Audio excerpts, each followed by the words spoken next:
हर हर महादेव दोस्तों, जय माता दी।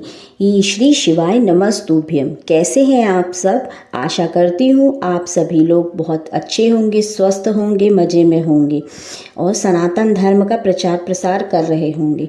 तो मित्रों, आज के हम इस वीडियो में हम आपको कल पड़ने वाले प्रदोष व्रत के कुछ नए उपायों के बारे में बताने वाले हैं।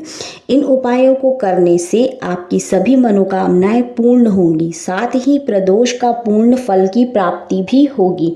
तो आज के इस वीडियो में हम जानेंगे कि ऐसे कौन से उपाय करने से हम आज के दिन अगर हम करते हैं, जिससे हमारे घर में धन संपत्ति बढ़ेगी, हमारे बच्चों को अच्छी नौकरियां प्राप्त हो जाएंगी, साथ ही जो विवाह योग्य लड़के लड़कियां हैं उन्हें अच्छे घर और वर की प्राप्ति होगी। साथ ही हम यह भी इस वीडियो में जानेंगे कि जो संतान की आशा रखते हैं ऐसे कौन से उपाय करने से उन्हें भगवान भोलेनाथ के आशीर्वाद स्वरूप संतान की प्राप्ति हो। साथ ही कुछ विशेष मनोकामनाओं की पूर्ति हेतु हम कुछ विशेष उपाय आपके लिए लेकर आए हैं। तो मित्रों, इस वीडियो में बने रहिएगा और मैं आपसे एक अनुरोध करना चाहूँगी कि मित्रों, अगर आपको हमारे ये उपाय और हमारा ये वीडियो अगर आपको पसंद आता है तो आप हमारे चैनल को सब्सक्राइब कीजिए, लाइक कीजिए, कमेंट कीजिए, साथ ही वीडियो को लाइक कीजिए और अपने अन्य दोस्तों के साथ शेयर ज़रूर कीजिएगा, क्योंकि हम आपके लिए काफ़ी मेहनत से वीडियो बनाते हैं मित्रों। तो आपका सपोर्ट हमारे लिए और प्रेरणादायक होता है। तो मित्रों, मैं आपको बताती हूँ कि अगर आप इस प्रदोष के दिन, जो कि कल पड़ने वाला है, इसमें आप जो अचूक उपाय हम आपके लिए लेकर आए हैं, अब हम उन उपायों की ओर चलते हैं। आप सब जानते हैं कि साल भर में 26 प्रदोष पड़ते हैं। तो इन 26 प्रदोषों में अगर आप कुछ विशेष उपाय होते हैं जो कि आपकी मनोकामनाओं को पूर्ण करने के लिए अगर आप उन्हें करते हैं तो इससे आपकी विशेष मनोकामनाएं पूर्ण होती हैं। तो आज हम इन्हीं उपायों के बारे में जानेंगे मित्रों। तो सबसे पहले मित्रों, हम इस उपाय के बारे में बात करते हैं। यदि आपके घर में कोई सदस्य है जो बार बार बीमार हो जाता है, या उसकी एक बीमारी ठीक होती है, दूसरी चालू हो जाती है, दूसरी ठीक होती है, तीसरी चालू हो जाती है, या आपके घर के सभी सदस्यों के बीच में कोई ना कोई, किसी न किसी को कोई ना कोई हारी बीमारी लगी रहती है मित्रों, तो मैं आज आपको ये उपाय बताने जा रही हूँ। आज ये उपाय आप ज़रूर कीजिएगा। करना क्या है कि आप प्रदोष के दिन, प्रदोष काल में 2 दीपक ले लें जो कि घी के हों। घी के खड़ी बत्ती के अर्थात गोल बत्ती के आपको 2 दिए लेने हैं और इन दियों को आपको प्रदोष काल में बेलपत्र के नीचे अर्थात बिल्व वृक्ष के नीचे, और इस एक दिया आप बिल्व वृक्ष के नीचे लगाएंगे और प्रदोष काल में ही दूसरा दिया अगर आप अपने घर की दहलीज पर माँ लक्ष्मी और लक्ष्मी नारायण और गौरी शंकर का ध्यान करके अगर आप लगाते हैं मित्रों, तो इससे आपको आपके घर के सदस्यों को भगवान भोलेनाथ और माँ लक्ष्मी का आशीर्वाद प्राप्त होगा। माँ लक्ष्मी के आशीर्वाद प्राप्त होने से आपके घर से दरिद्रता जाएगी। दरिद्रता अर्थात बीमारी, हारी परेशानी, धन का अपव्यय रुकेगा। इसके अलावा आपको इस उपाय को करने से 26 प्रदोषों का पूर्ण फल की प्राप्ति होती है। भगवान गौरी शंकर का आशीर्वाद भी प्राप्त होगा। साथ ही आप देखेंगे कि 2 या 3 कम से कम एक या 2 प्रदोष के बाद आप देखोगे कि आपके घर में स्थितियों में सुधार होने लगेगा मित्रों। तो मित्रों, चलिए अब हम अपने दूसरे उपाय की ओर जाते हैं। तो अगर मित्रों, आपसे मैं ये जानना चाहूँगी कि कभी कभी ऐसा होता है कि हमारे कोई कार्य होते हैं जो होते तो बहुत ज़रूरी हैं, लेकिन सभी के कार्य होते हैं, हमारे कार्य पूर्ण नहीं होते हैं। तो अगर आपके कार्यों में किसी प्रकार का कोई व्यवधान, विलंब होता है, या सिर्फ आपके बने बनाए काम बिगड़ जाते हैं, तो उसके लिए आप ये कर सकते हैं कि प्रदोष के दिन ही, प्रदोष काल में सबसे पहले एक जल का लोटा ले लें। उसमें जल भरें। आप गंगा जल या साधारण कोई भी जल ले सकते हैं। इसमें 1 बेलपत्र या 5 बेलपत्र लेकर और उसमें हरा मूंग डालकर, शमी पत्र डालकर, गुड़ डालकर अगर आप भगवान शिव का नाम लेकर उन्हें चढ़ाना अर्थात उनको समर्पित करना चालू करते हैं, तो आप देखेंगे कि 2 से 3 प्रदोष में ही आपकी मनोकामनाएं पूर्ण होने लगेगी। साथ ही आपकी जो काम नहीं बन रहे थे वह काम स्वतः ही बनने लगेंगे।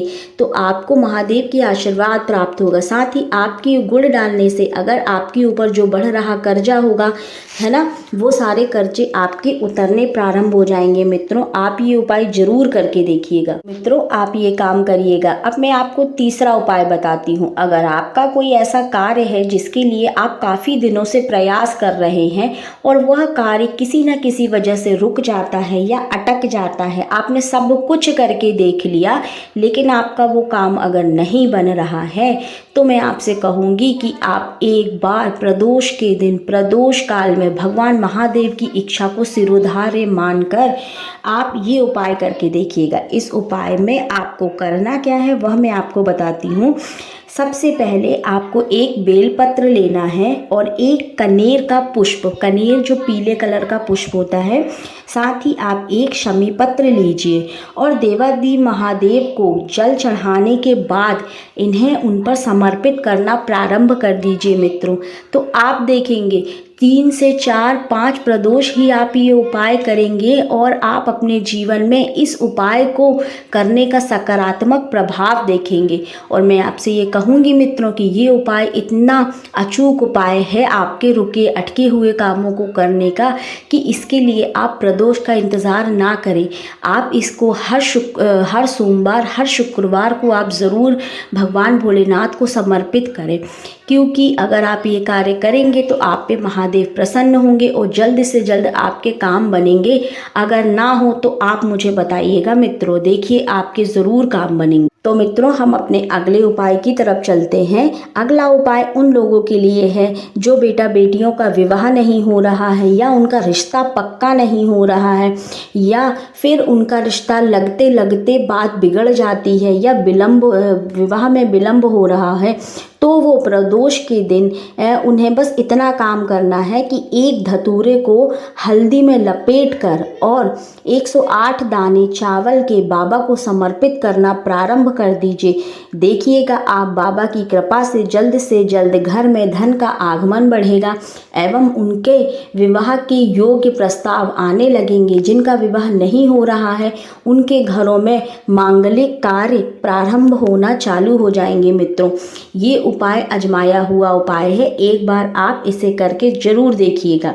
इसके अलावा मैं आपको अगले उपाय में यह बताना चाहूँगी कि अगर आपकी कोई विशेष मनोकामनाओं की पूर्ति के लिए आपको मित्रों करना क्या है, 11 चावल, 2 लौंग और 1 काली मिर्च को लेकर शिव जी के समक्ष घी के दीपक में डालकर उनके सामने प्रज्वलित कर देना है। इससे आप पर बाबा के आशीर्वाद की प्राप्ति होगी और बाबा के आशीर्वाद से ही आपकी मनोकामना मात्र 3 माह के भीतर अवश्य पूर्ण रूप से पूरी होती है। ये उपाय आप एक बार करके देखिएगा। कभी कभी छोटे छोटे उपाय हमारी ज़िंदगी में खुशियों की चाबी बन जाते हैं मित्रों। तो आप किसी भी उपाय को हल्का ना लें, आप ज़रूर करके देखें। इसके साथ ही मित्रों, अगला उपाय उन सभी लोगों के लिए है उनकी किस्मत साथ नहीं देती। कई लोग कहते हैं अरे हमारी तो किस्मत ही अच्छी नहीं है, हमारा तो भाग्य ही साथ नहीं देता है, हम जो करने जाते हैं वो नहीं होता है। तो मित्रों, ये उपाय इस बार आप ही के लिए है। तो आपको इस उपाय को करने के लिए आपको करना क्या है, आपको सबसे पहले एक बेलपत्र लेनी है जो कि खंडित ना हो। मित्रों, एक बेलपत्र लीजिए, 7 कनेर के पुष्प लीजिए और अब आप क्या करेंगे, इस बेलपत्र को सीधा रखिए और उसके ऊपर 7 कनेर के पुष्पों को रख दें और भगवान शंभेश्वर महादेव का नाम लेकर बाबा को जलाभिषेक करने के बाद आप भगवान शिव को अर्पित करना प्रारंभ कर दीजिए। मित्रों, देखिएगा कैसे कुछ ही दिनों में आपका भाग्य आपका साथ देना प्रारंभ करने लगेगा। आपकी किस्मत भी और बुलंद होने लगेगी। आप जो काम चाहेंगे वो काम आप कर पाएंगे मित्रों। और इसके अलावा मित्रों मैं आपसे ये कहना चाहूँगी कि एक विशेष उपाय आप ज़रूर करके देखिएगा। अगर आपके घर का कोई सदस्य है जो बड़ी बीमारी से ग्रसित है और उसे इलाज नहीं लग रहा है, आपने सब कुछ करा के देख लिया, तो भगवान भोलेनाथ का नाम लेकर आप ये उपाय करके देखिएगा। उन्हें जल्द से जल्द आराम लगेगा, दवाइयाँ असर करने लगेंगी। तो इस उपाय के लिए आपको करना क्या है, प्रदोष के ही दिन आप प्रदोष काल में एक जल के पात्र में लाल चंदन मिलाकर भगवान कुंदकेश्वर महादेव का नाम लेकर शिवलिंग पर अर्पित करना प्रारंभ कर दीजिए। इससे क्या होगा, कुछ समय में आप देखेंगे कि उन्हें दवाइयाँ असर करने लगेगी, उनका जो रोग है वह धीरे धीरे कम होने लगेगा मित्रों। तो मैं आपको ये बात कहना चाहूँगी कि इसके लिए आप ये किसी भी प्रदोष, चाहे शुक्ल पक्ष का प्रदोष हो या कृष्ण पक्ष का प्रदोष हो, आप किसी भी पक्ष के प्रदोष से ये उपाय को प्रारंभ कर सकते हैं मित्रों। तो मैं आपसे यही चाहूँगी मित्रों, मैं आपके लिए चुनकर जो उपाय मैं स्वयं अपने जीवन में आजमाती हूँ, मैं वही उपाय आपके लिए लेकर आई हूँ। और ये अचूक और शर्तिया महा उपाय है मित्रों। तो आप एक बार इन उपायों को जरूर कीजिएगा। और आपसे एक प्रार्थना है मेरी कि अगर आपको हमारे ये उपाय और हमारा वीडियो, हमारी मेहनत अच्छी लगे मित्रों, तो आप ज़रूर हमारे चैनल को सब्सक्राइब कीजिए, अपने अन्य परिवार सदस्यों के साथ शेयर कीजिए और हमें